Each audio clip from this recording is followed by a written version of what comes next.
The stagecoach kicked up dust as it thundered toward San Elizario, Texas, carrying Vivian Evans and the weight of her fractured world.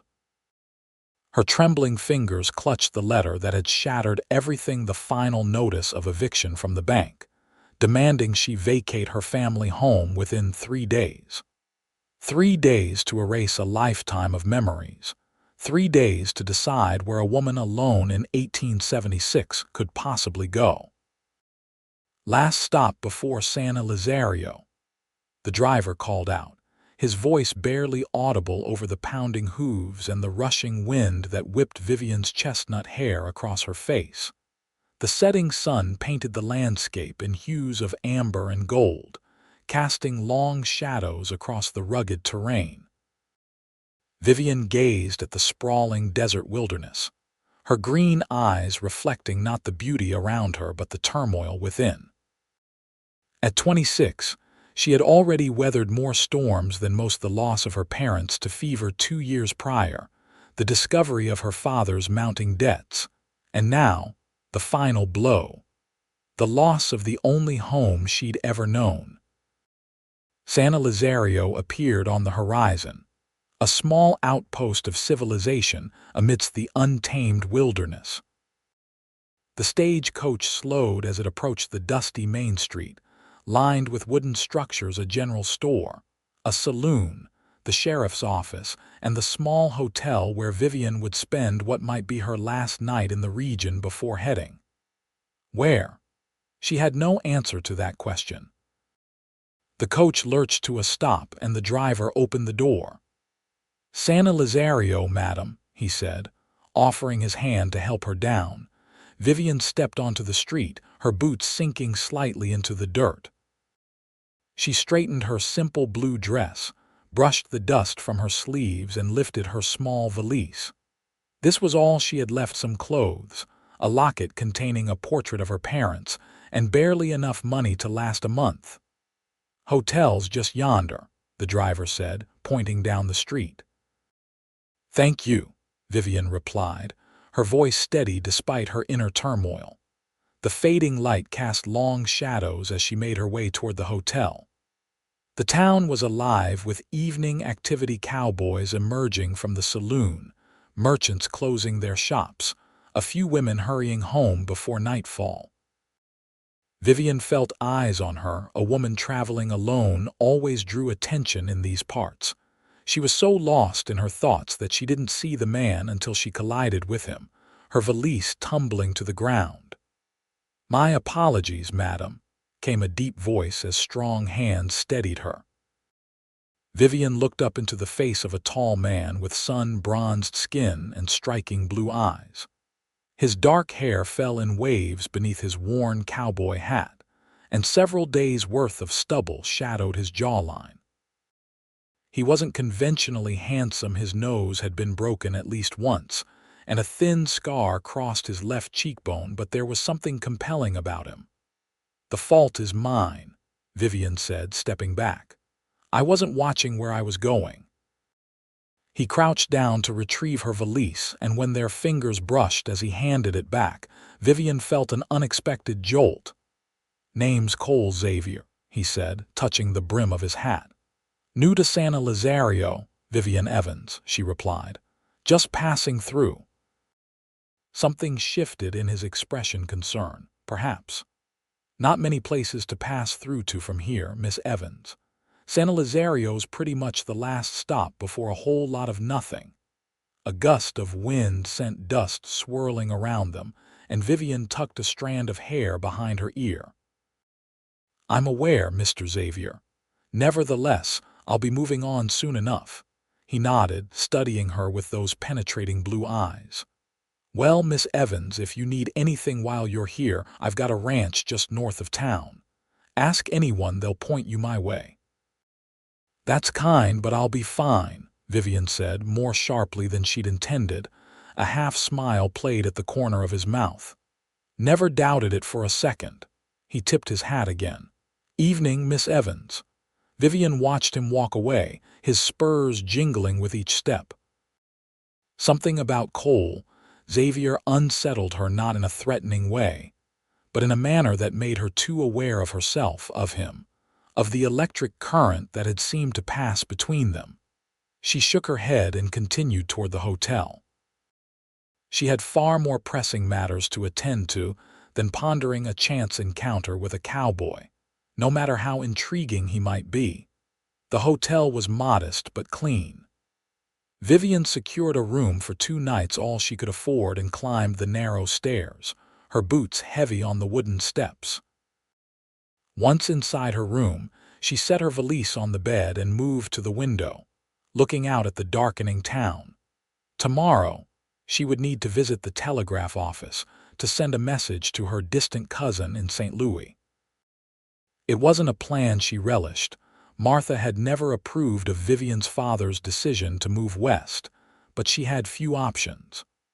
Perhaps Martha would allow her to stay until she found employment as a teacher or a companion.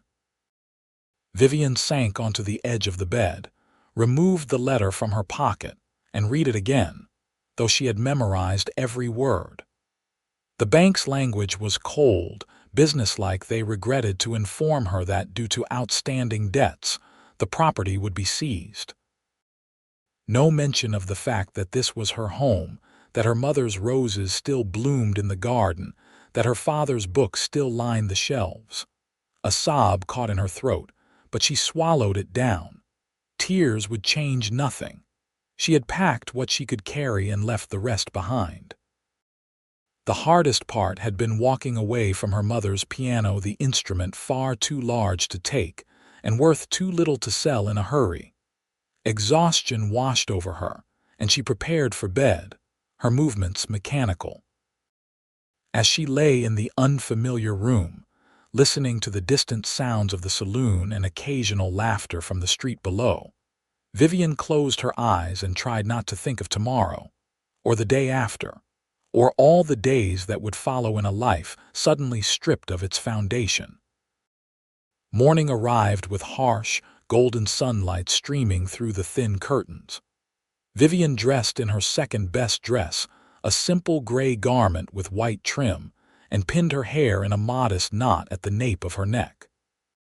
She tucked her mother's locket beneath her high collar and squared her shoulders.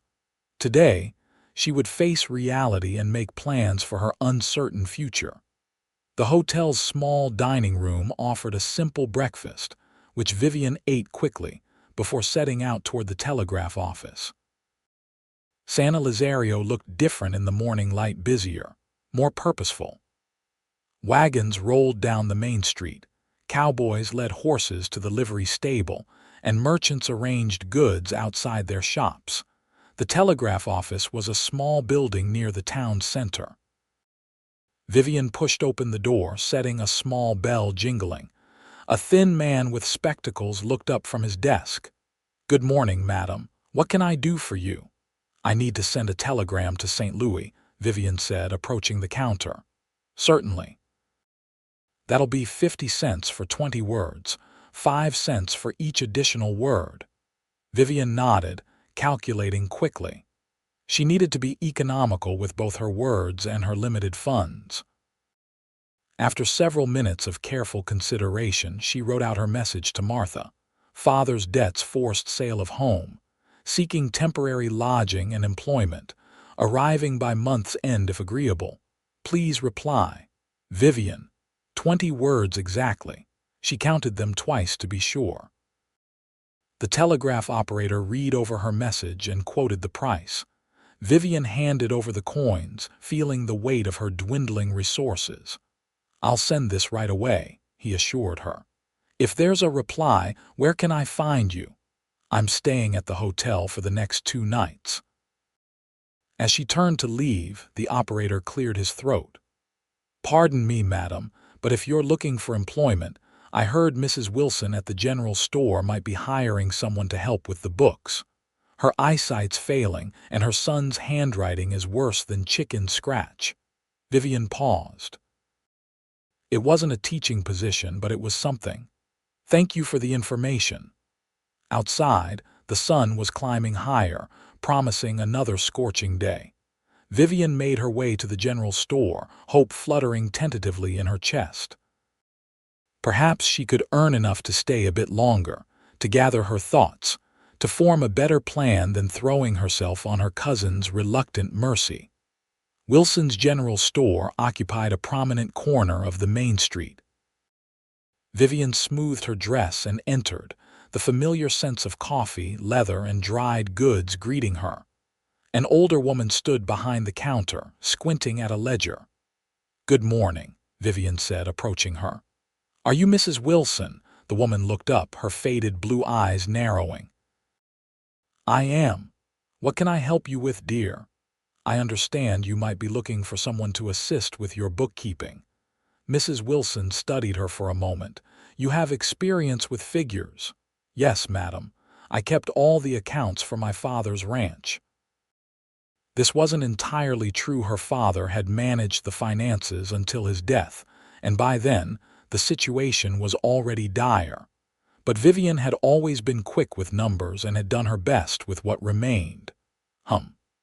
Mrs. Wilson pushed the ledger toward her. "Can you make sense of this mess?" Vivian looked down at the page, filled with cramped, uneven handwriting and smudged numbers. It was indeed a mess, but not an incomprehensible one. She quickly assessed the entries, noting several errors in the calculations. "There seem to be some discrepancies," she said carefully. "For instance, this column adds up to $67.35, not $71 as noted here." Mrs. Wilson's eyebrows rose. "You figured that just by looking," Vivian nodded. "I've always had a facility with numbers." A smile creased the older woman's face. "Well then, perhaps the Lord does answer prayers after all." She extended her hand. "I'm Agnes Wilson. My son Frank helps run the store, but as you can see, bookkeeping isn't his strong suit." "Vivian Evans," she replied, shaking the woman's hand. "When can you start, Miss Evans?" The question caught Vivian by surprise. Today, if you'd like, though I should mention I'm not certain how long I'll be staying in San Elizario." Mrs. Wilson waved a dismissive hand. "Let's not worry about that just yet. I need help now and you need work. We'll start at $3 a week plus lunch. Fair." It wasn't much, but it was something. "Fair," Vivian agreed. "Good. Let me show you where everything is." For the next few hours, Vivian immersed herself in the store's ledgers, finding a strange comfort in the orderly rows of numbers. Mrs. Wilson proved to be a kind employer, bringing her tea and introducing her to the regulars who came through the store. By midday, Vivian had corrected most of the recent entries and had begun organizing a more efficient system for tracking inventory. She was so absorbed in her work that she didn't notice the door opening or the sound of spurs until a shadow fell across her ledger. Looking up, she found herself staring into the now familiar blue eyes of Cole Xavier. "Miss Evans," he said, touching the brim of his hat. "Seems you've found employment." "Mr. Xavier," she replied, setting down her pencil. "Yes, Mrs. Wilson has been kind enough to hire me." A small smile played at his lips. "Agnes has been trying to find someone to sort through Frank's chicken scratch for months. Looks like her prayers have been answered." "That's what she said," Vivian replied, then immediately regretted the informal tone. She straightened in her chair. "Can I help you find something, Mr. Xavier? Just picking up some supplies." His gaze lingered on her face. "And checking if San Elizario has managed to convince you to stay a while longer." Before Vivian could respond, Mrs. Wilson emerged from the back room. "Cole Xavier, don't you be distracting my new assistant. She's already fixed more of Frank's mistakes in one morning than I've managed in a month." Cole's grin widened. "Wouldn't dream of it, Agnes, just being neighborly." "Neighborly, my foot," the older woman muttered, but there was affection in her tone. "What do you need today?" As Mrs. Wilson helped Cole gather his supplies, coffee, flour, ammunition, and various other necessities, Vivian tried to focus on her work, but found her attention continually drawn to the cowboy. There was something compelling about him, a quiet confidence that filled the room. When Mrs. Wilson went to fetch something from the storeroom, Cole approached Vivian's desk again. "Miss Evans," he said, his voice lower, more serious than before. "I heard in town that you're looking for accommodations. The hotel's expensive for long-term and there aren't many options for a lady on her own." Vivian's spine stiffened. "I appreciate your concern, Mr. Xavier, but my sister has a boarding house," he continued, ignoring her protests. "It's respectable, clean, and she charges fair rates. Just thought you might like to know." The tension in Vivian's shoulders eased slightly. "Oh, thank you for the information." Cole nodded, studying her face. "Something brought you to San Elizario, Miss Evans, and something's making you want to leave. Neither is my business, but if you need help with either, my offer stands." Before she could respond, Mrs. Wilson returned and Cole completed his transaction. As he gathered his purchases, he tipped his hat once more to Vivian. "Good day, Miss Evans." "Agnes." And then he was gone, leaving behind the faint scent of leather and the outdoors. Mrs. Wilson watched him go, then turned to Vivian with a knowing look. "That man's been running his ranch alone since his father died 5 years ago. Works harder than any 3 men I know. Never shows much interest in the ladies either." She raised an eyebrow. "Until now, it seems." "Mrs. Wilson, I hardly know the man," Vivian protested, feeling heat rise to her cheeks. The older woman shrugged. "Just saying, dear, just saying." She bustled off to help another customer, leaving Vivian to her thoughts. The rest of the day passed quickly, the work absorbing enough to keep her mind from dwelling too much on her precarious situation or on Cole Xavier. By closing time, Vivian had made significant progress with the ledgers, earning effusive praise from Mrs. Wilson. "You come back tomorrow, same time," the older woman insisted, pressing a few extra coins into Vivian's hand. "And think about what Cole said about his sister's boarding house. Clara Xavier runs a good place, and it would be much cheaper than the hotel." Vivian thanked her and stepped out into the evening air, weary but satisfied with the day's work. As she walked back toward the hotel, she considered her options. The telegram to Martha had been sent, but who knew when she might receive a reply? The job at the general store was a welcome development, but still temporary. And now there was the possibility of more affordable lodging. Perhaps San Elizario could be more than just a brief stop on her journey to nowhere. Perhaps it could be a place to catch her breath, to plan, to heal.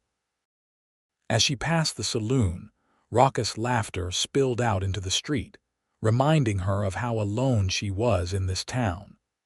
But for the first time since receiving the eviction notice, Vivian felt a small spark of hope. Tomorrow would bring more work, more decisions, but tonight she had earned her rest.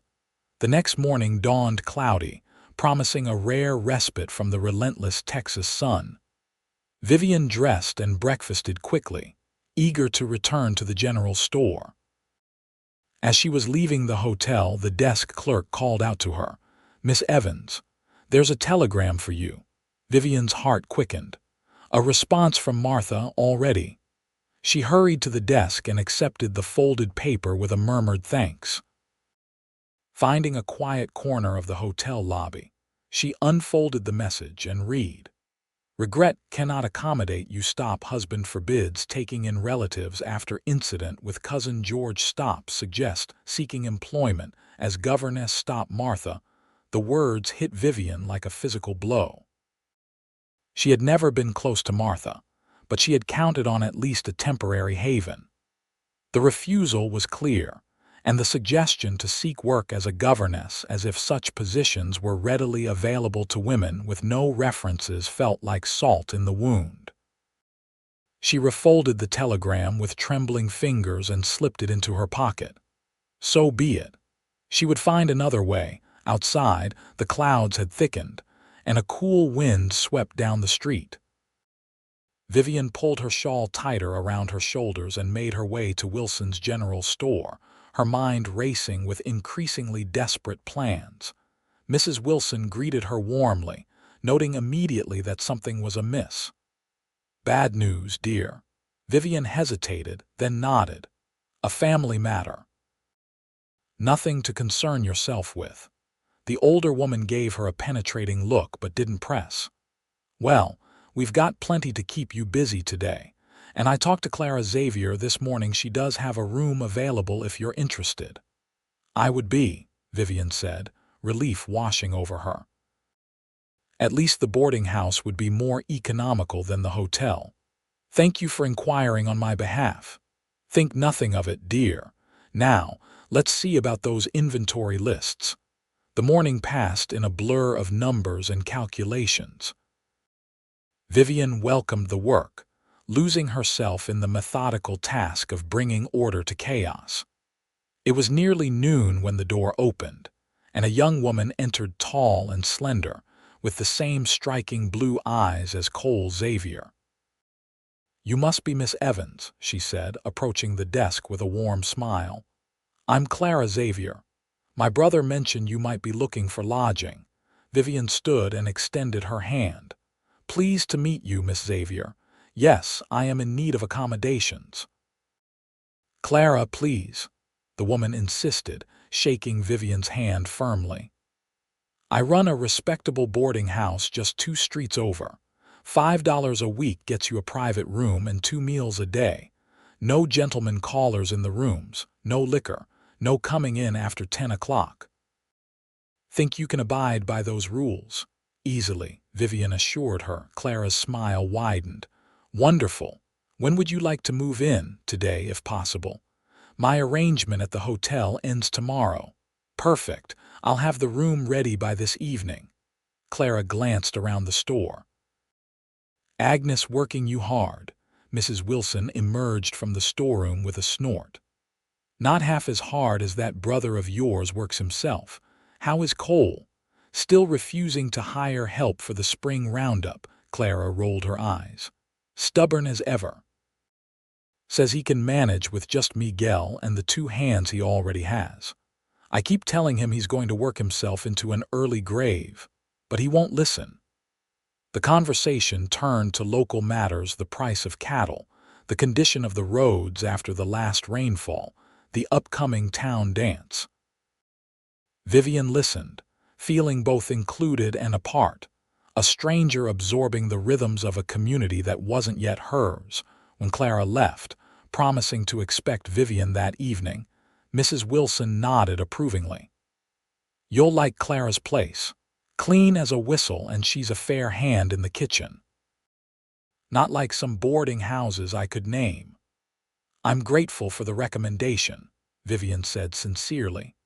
"Cole's the one who thought of it," Mrs. Wilson reminded her with a knowing look. Vivian chose not to respond to that, turning back to her ledgers with renewed focus. By late afternoon, a light rain had begun to fall, dampening the dusty streets. Mrs. Wilson insisted on closing early, citing her rheumatism, which always acted up in damp weather. She pressed Vivian's wages into her hand, along with a small parcel.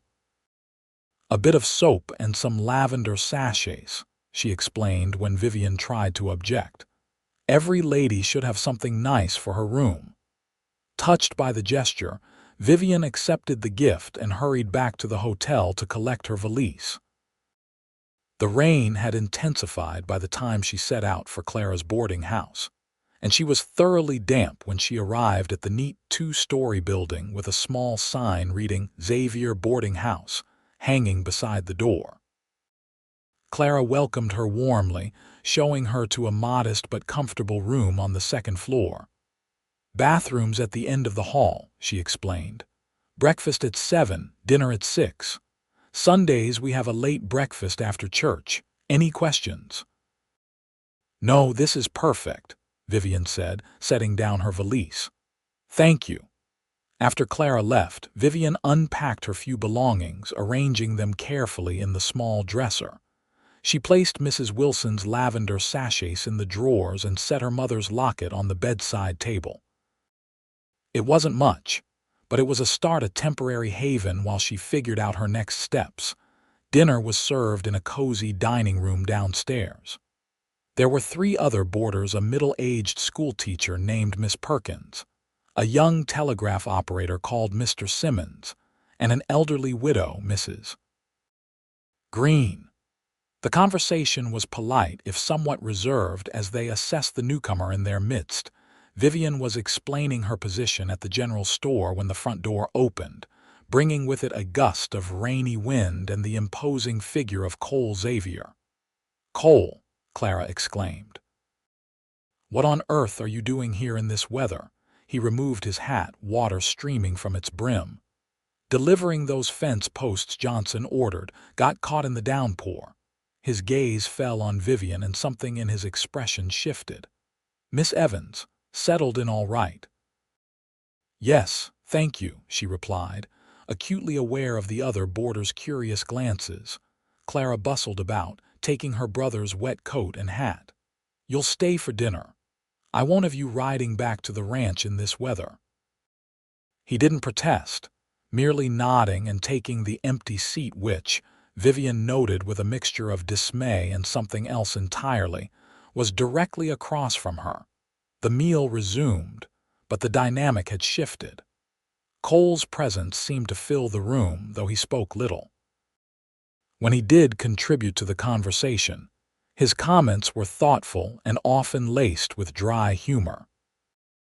Vivian found herself watching him surreptitiously, noting the way his strong hands handled his utensils with surprising grace, the way his eyes crinkled slightly at the corners when he smiled at one of Mrs. Green's gentle witticisms. After dinner, the boarders dispersed, Miss Perkins to grade papers, Mr. Simmons to read the newspaper, and Mrs. Green to her knitting by the fire. Vivian hesitated, uncertain whether to retire to her room or remain downstairs. Cole solved her dilemma by approaching her as she stood in the doorway to the parlor. "Miss Evans, might I have a word?" She nodded, conscious of Clara watching them from the dining room as she cleared the table. They moved to a quiet corner of the parlor, far enough from Mrs. Green to afford some privacy but still entirely proper. "I wanted to ask if you've had any luck with your situation," Cole said, his voice low. Vivian stiffened. "My situation? Agnes mentioned you were waiting on a telegram. From the look on your face when you arrived at the store today, I'm guessing the news wasn't good." "Mrs. Wilson is rather observant," Vivian said carefully. "She is." He studied her face.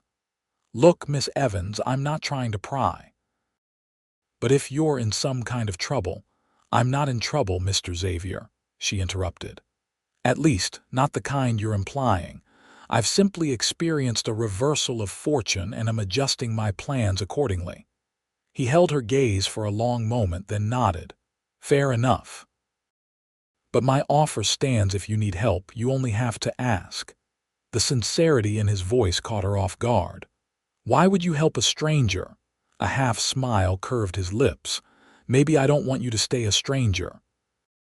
Before Vivian could formulate a response to that startlingly direct statement, Clara called from the dining room, asking for help with a stubborn jar lid. Cole excused himself, leaving Vivian to ponder his words. She had come to San Elizario expecting nothing more than a brief stopover on her journey elsewhere. Instead, she had found employment, lodging, and now— what? The beginnings of friendship. Something more. It was too soon to tell, and Vivian was too practical to build castles in the air. But as she climbed the stairs to her room that night, listening to the rain drumming on the roof, she couldn't deny that something had shifted. San Elizario was beginning to feel less like a way station and more like a possibility. The next few days fell into a rhythm. Vivian worked at the general store during the day, gradually bringing order to the chaotic bookkeeping system and earning Mrs. Wilson's increasing trust and appreciation. In the evenings, she returned to the boarding house, sharing meals with the other boarders and occasionally joining them in the parlor for conversation or a game of cards. Cole Xavier appeared sporadically, sometimes joining them for dinner when business brought him to town, other times merely stopping by to check on his sister. Each time he sought Vivian out, their conversations growing longer and more personal with each encounter. She learned that he had taken over the ranch at 23 when their father died, that he had sent Clara to school in El Paso before she returned to open the boarding house, that he loved the land with a fierce devotion that reminded Vivian of her own father. In turn, she found herself sharing pieces of her own story, her childhood on a small ranch outside of Austin, her mother's love of music, her father's dreams of expansion that had ultimately led to their financial ruin. She didn't mention the eviction or her uncertain future, but sometimes she caught Cole watching her with an expression that suggested he understood more than she had said. A week turned into 2, and Vivian began to feel a tentative sense of belonging. Mrs. Wilson increased her wages slightly and introduced her to other townspeople as my indispensable assistant. Clara invited her to join the Ladies' Aid Society, which met weekly to sow and organize charity for those in need. Even the stern-faced banker, Mr. Peterson, nodded to her on the street. And then, just as Vivian was beginning to believe she might carve out a place for herself in San Elizario, reality intruded in the form of a letter delivered to the general store. The handwriting was familiar, her father's lawyer, Mr. Daniels. With trembling fingers, she broke the seal and unfolded the paper. Dear Miss Evans, I regret to inform you that the final accounting of your father's estate has been completed, and the results are more dire than initially anticipated. Additional creditors have come forward with legitimate claims against the property. Not only has the house and land been foreclosed upon, but there remains an outstanding debt of $450. As the sole heir, this debt now falls to you. The bank has authorized me to inform you that if payment is not received within 30 days, legal action will be taken to recover the funds, including potential imprisonment for debt. I am deeply sorry to be the bearer of such news. If I can be of any assistance in this difficult time, please do not hesitate to contact me. Yours sincerely, Howard Daniels-esque. Vivian stared at the letter, the words blurring before her eyes. $450, it might as well be $4,000. At her current wages, it would take years to pay off such a sum, years she didn't have. Vivian, are you unwell, dear? Mrs. Wilson's concerned voice broke through her shock. Excuse me, Vivian managed, folding the letter and hurrying to the storeroom where she sank onto a crate of canned goods, struggling to breathe past the tightness in her chest. Imprisonment for debt. The words echoed in her mind, conjuring images of squalid cells and endless confinement. Women weren't usually imprisoned for debt in Texas, but it wasn't unheard of, especially when the amounts were substantial. At the very least, she would be publicly disgraced, perhaps forced into indenture to pay off what she owed. She had to leave. Tonight. She could take the little she had saved and try to reach California or perhaps Mexico. Start over where no one knew her or her father's debts. The door to the storeroom creaked open and Mrs. Wilson peered in, her face etched with concern. Vivian, what's happened, child? Vivian couldn't speak, merely holding out the letter with a shaking hand. Mrs. Wilson took it, adjusting her spectacles to read the damning words. Oh, my dear girl, she murmured when she finished. This is grave indeed. I have to go, Vivian said, her voice hollow. Tonight, Mrs. Wilson shook her head. Running won't solve this, Vivian. The law has long arms. What choice do I have? Tears threatened, but Vivian blinked them back. I don't have $450. I don't know anyone who does. The older woman was quiet for a moment, then said, "There might be a way. Let me think on it. In the meantime, finish your day's work. Nothing needs to be decided this instant." Though every instinct screamed at her to flee, Vivian nodded. Mrs. Wilson was right. A few more hours wouldn't change her situation, and she owed the kind woman at least a proper farewell. The afternoon dragged on interminably. Vivian went through the motions of her work, her mind racing with increasingly desperate plans. By closing time, she had resolved to pack her few belongings, leave a note of explanation and gratitude for Clara, and catch the midnight stage to El Paso. From there, well, she would figure that out when the time came. Mrs. Wilson counted out her wages, adding a few extra dollars for exceptional service. When Vivian tried to protest, the older woman clasped her hands firmly. "Take it, child. And listen, I've been thinking about your situation. There's someone who might be able to help, someone with means." "I can't ask for charity, Mrs. Wilson." "Not charity. A business arrangement, perhaps." The older woman's eyes were shrewd. "Cole Xavier has one of the most successful ranches in the county. He's been looking to expand his operations, maybe even open a small bank one day. He needs someone with your head for figures." Vivian shook her head. "Mr. Xavier has been kind, but I couldn't possibly approach him with this. $450 is no small sum." "At least talk to him before you do anything rash," Mrs. Wilson urged. "He's a good man, Vivian. And unless I'm entirely mistaken, he's taken quite an interest in you." Heat rose to Vivian's cheeks. "Mrs. Wilson, just promise me you'll speak with him. Tonight. He should be at Clara's for dinner. It's Friday, and he always comes on Fridays." After several more minutes of gentle but insistent persuasion, Vivian reluctantly agreed, though she had no intention of actually revealing her situation to Cole. She would say her farewells, slip away after everyone was asleep, and be miles from San Elizario by dawn. When she arrived at the boarding house, dinner was already underway. She murmured an apology for her tardiness and took her usual seat, across from Cole, who regarded her with obvious concern. "You look pale, Miss Evans," he said quietly as the others engaged in conversation around them. "Are you unwell?" "Just tired," she replied, avoiding his gaze. It was a long day. He didn't press, but she felt his eyes on her throughout the meal, which she barely touched. When Clara began clearing the dishes, he stood and approached Vivian's chair.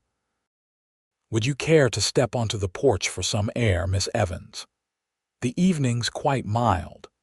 It would be easier to make her excuses and retreat to her room, but something in his expression, a mixture of concern and determination, made Vivian nod and follow him outside. The porch wrapped around the front of the boarding house, offering a view of the quiet street and the stars just beginning to appear in the darkening sky. Cole led her to a bench at the far end, where they could speak privately. "Something's happened," he said without preamble. "Agnes sent word that you received troubling news today." Irritation flashed through Vivian. "Mrs. Wilson had no right. She cares about you," Cole interrupted gently. "As do others in this town, including me." The simple statement stilled Vivian's protest. She looked up at him, at the genuine concern in his blue eyes, and felt her carefully constructed walls begin to crumble. "I have to leave San Elizario," she said, her voice barely above a whisper. "Tonight." Cole frowned. "Why? What's happened?" Before she could stop herself, Vivian found herself explaining about her father's debts, the eviction, the letter that had arrived that day. Once she started, the words poured out, carrying with them all the fear and uncertainty she'd been holding at bay. Cole listened without interrupting, his expression growing more troubled with each revelation. When she finished, he was quiet for a long moment. "Running won't solve this, Vivian," he said finally, using her given name for the first time. "They'll find you eventually. What would you have me do?" She asked, a note of desperation creeping into her voice. "I can't pay the debt. I have no assets, no collateral, nothing but the clothes on my back and what little I've earned here." Cole stood and paced the length of the porch, his spurs jingling softly with each step. When he turned back to her, his expression was resolute. "I'll pay it." Vivian stared at him, certain she had misheard. "You'll—" "What?" "I'll pay the debt." He returned to the bench, sitting closer to her than before. $450 is a substantial sum, but not an impossible one. I can wire the money to your father's lawyer tomorrow." "Why would you do that?" Vivian whispered, stunned. "You barely know me." Cole's gaze was steady. "I know enough. I know you're intelligent, hardworking, and proud. I know you've faced adversity with more grace than most would manage. And I know that in the few weeks you've been here, you've become important to me." Vivian shook her head, unable to process his words. "I can't accept such charity, Mr. Xavier." "Not charity," he said firmly. "An investment. The ranch needs someone with your head for figures. I've been looking to expand, maybe even start a small bank in town one day. I need a partner who understands finance." "A business arrangement," Vivian clarified, her mind racing. "If that's what you want to call it." Something shifted in his expression, a vulnerability appearing beneath the confidence. "Though I had hoped, in time, it might become more." The implication of his words hung in the air between them.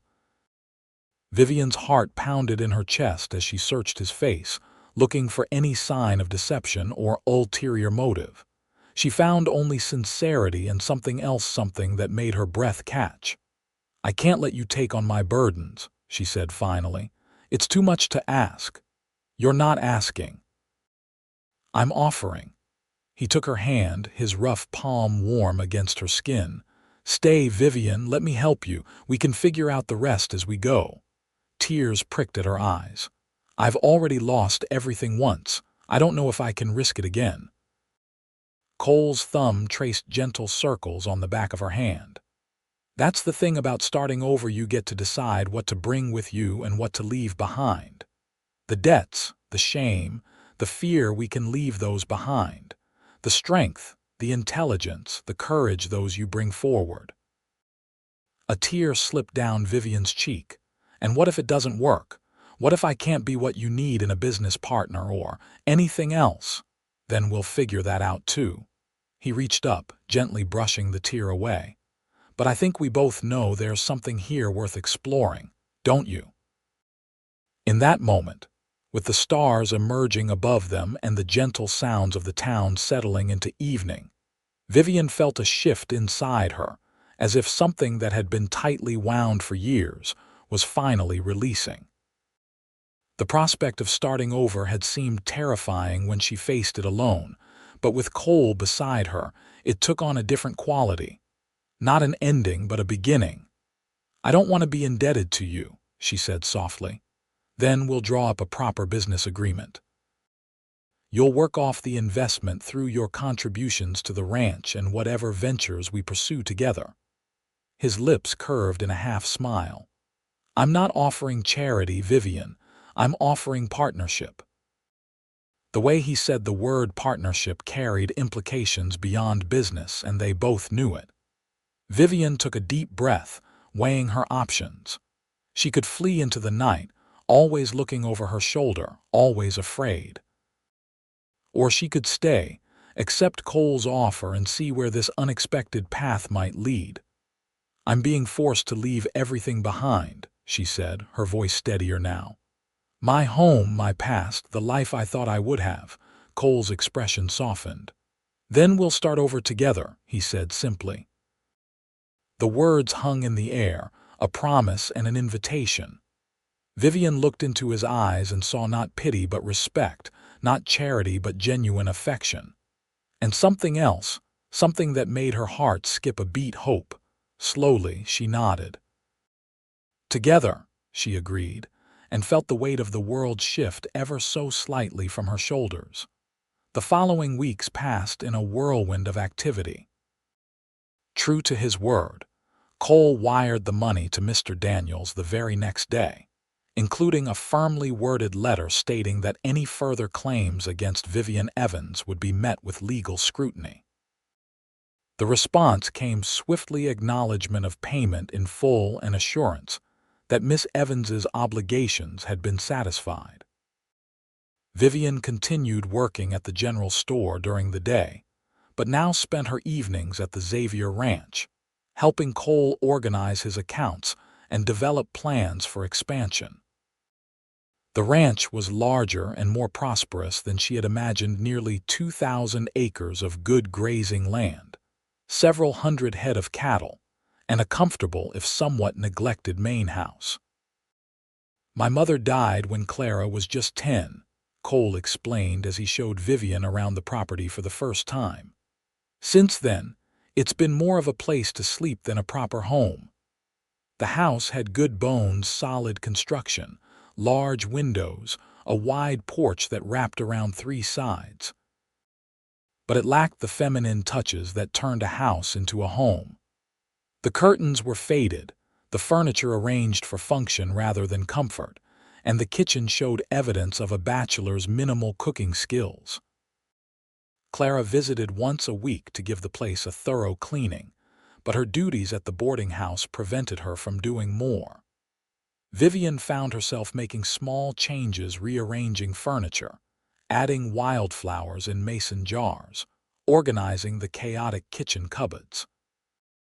Cole noticed but said nothing, though she sometimes caught him watching her with a smile as she hummed while working.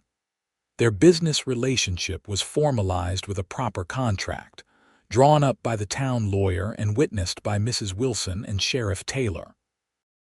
Cole would cover Vivian's debt in full, and in return, she would manage the ranch's finances and assist in developing new business ventures, receiving a percentage of the profits in addition to room and board at Clara's boarding house.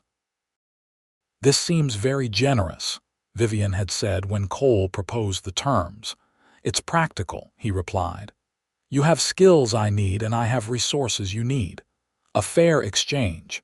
But they both knew it was more than that. With each passing day, the connection between them deepened. Their conversations stretched late into the evening, ranging from practical ranch matters to books they had read, dreams they harbored, losses they had endured. Cole spoke of his father's death and the weight of responsibility that had fallen on his young shoulders.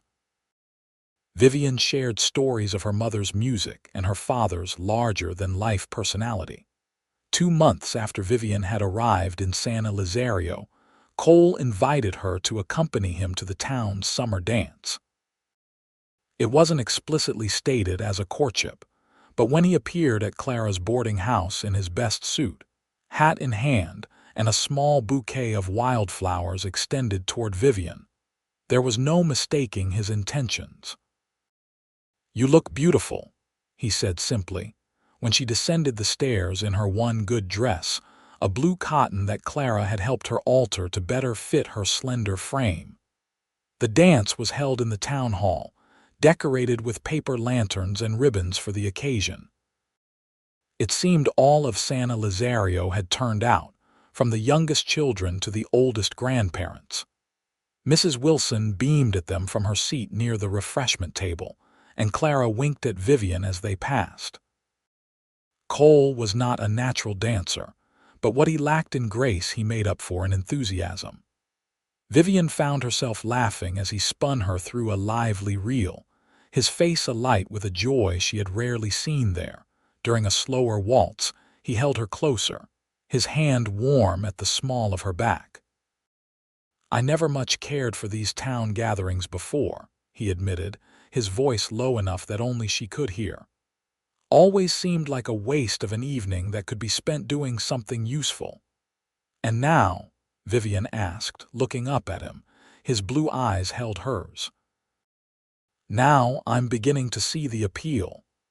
The intensity of his gaze made her breath catch. They had been careful to maintain propriety in their interactions, despite the growing attraction between them. But in that moment, with the music swelling around them and the warmth of his hand against her back, Vivian allowed herself to acknowledge what had been building since that first collision on the street. She was falling in love with Cole Xavier. The realization should have frightened her. After all, she had lost everything once before, had nearly lost her freedom as well.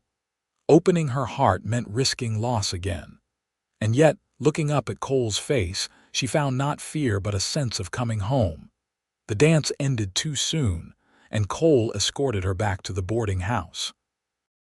On the porch, beneath a sky brilliant with stars, he took her hand.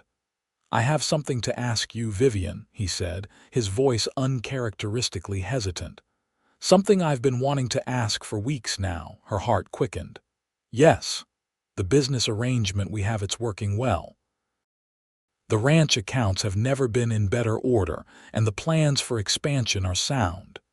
He paused, seeming to gather his thoughts. "But I find myself wanting more than a business partner." Vivian's pulse raced. "What exactly are you asking, Cole?" "I'm asking if you would consider becoming my wife." The words came out in a rush, as if he feared losing his nerve. "I know it's soon, and I know we've both had our share of hardships, but these past months have shown me what kind of woman you are: strong, intelligent, resilient. I admire you, Vivian. More than that, I've come to love you." Tears pricked at Vivian's eyes, but they were tears of joy, not sorrow. "Are you certain? I came to you with nothing but debts and problems." Cole shook his head, reaching up to cup her cheek gently. "You came with courage and determination, and a mind sharper than anyone I've ever known. The debts were just numbers on paper. You're the treasure." Vivian covered his hand with her own. "I love you too," she whispered, the words feeling both momentous and entirely natural. "And yes, I will marry you." The smile that broke across his face was like sunrise after the longest night. He gathered her into his arms, lifting her off her feet in an exuberant embrace that made her laugh aloud.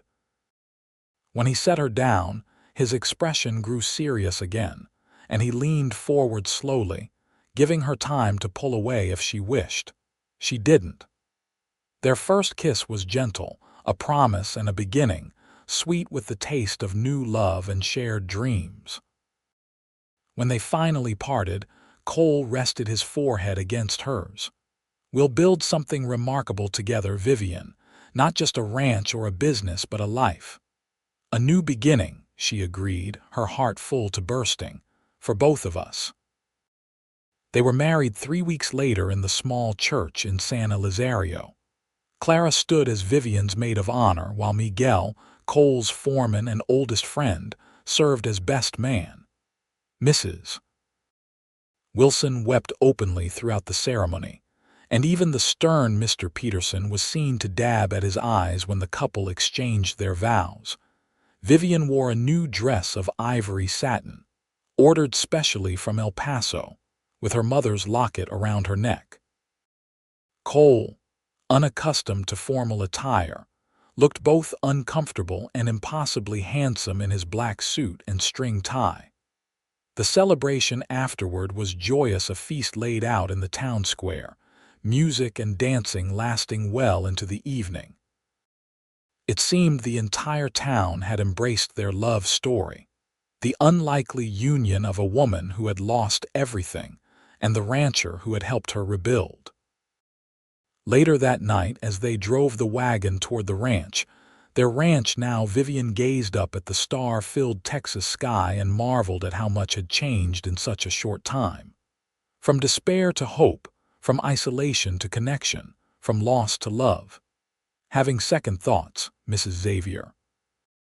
Cole asked, noticing her contemplative expression.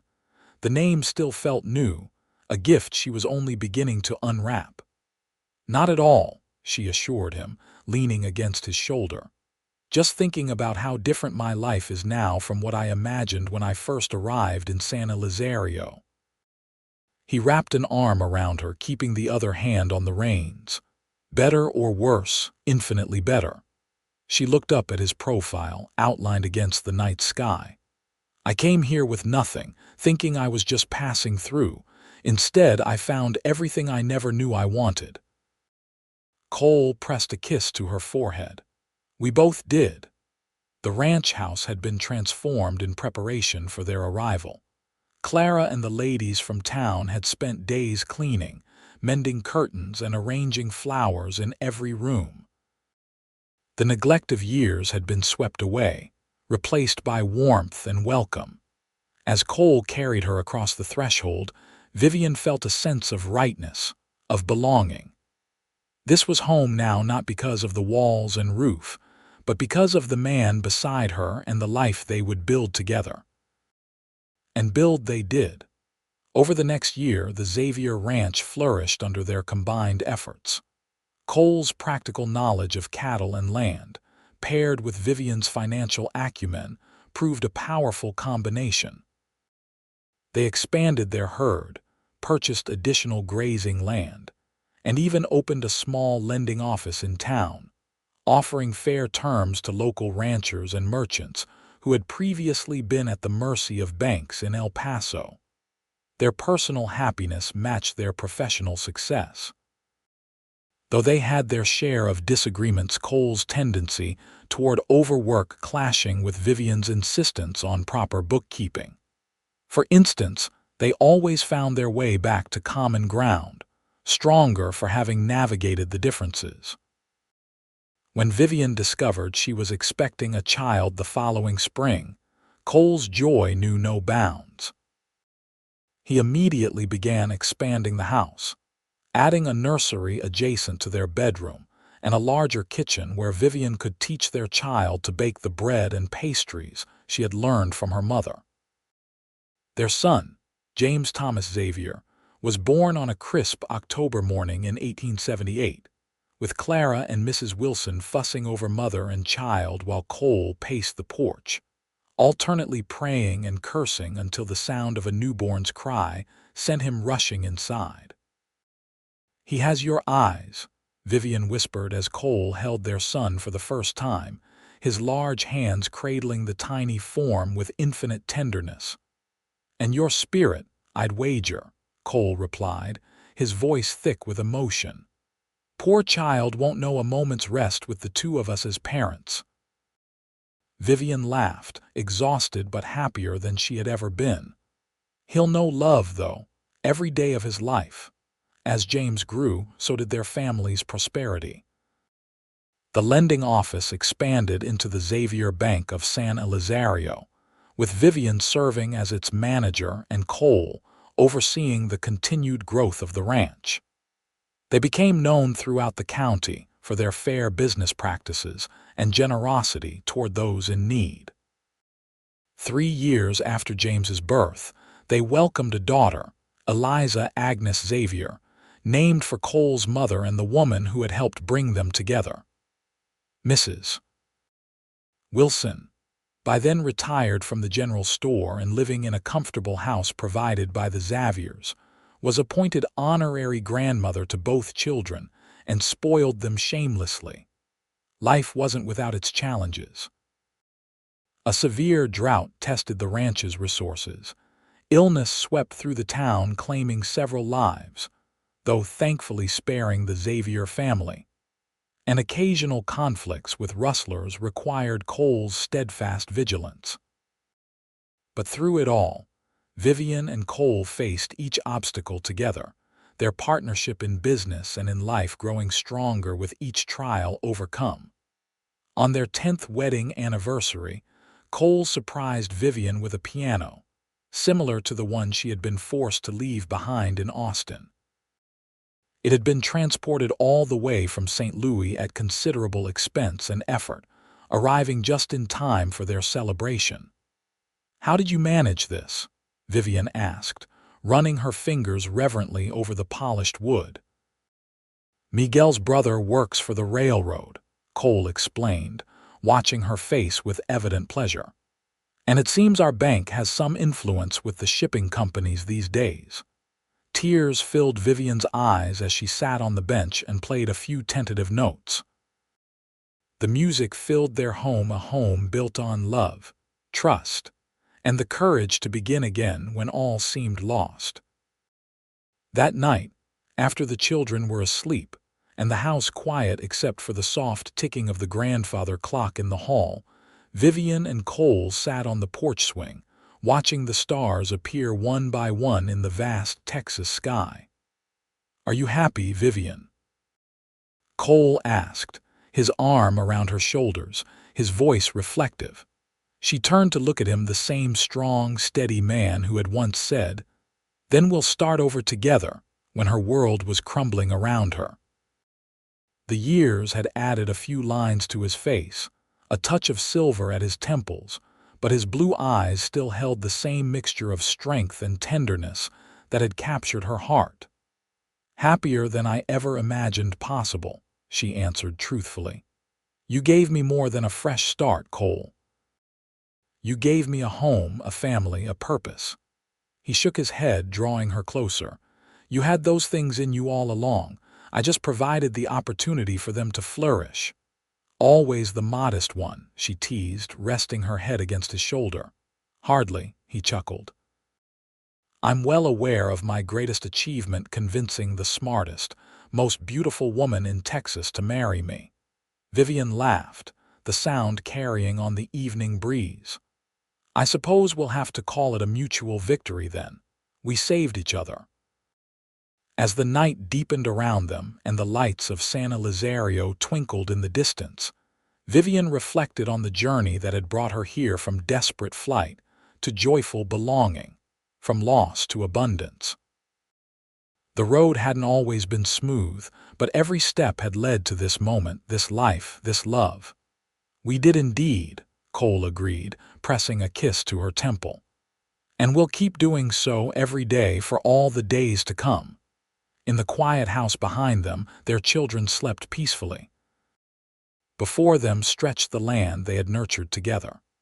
And between them, as strong and vital as the day it began, flowed the love that had turned two separate journeys into one shared adventure, a love born of courage, kindled in adversity, and destined to flourish for all the years to come.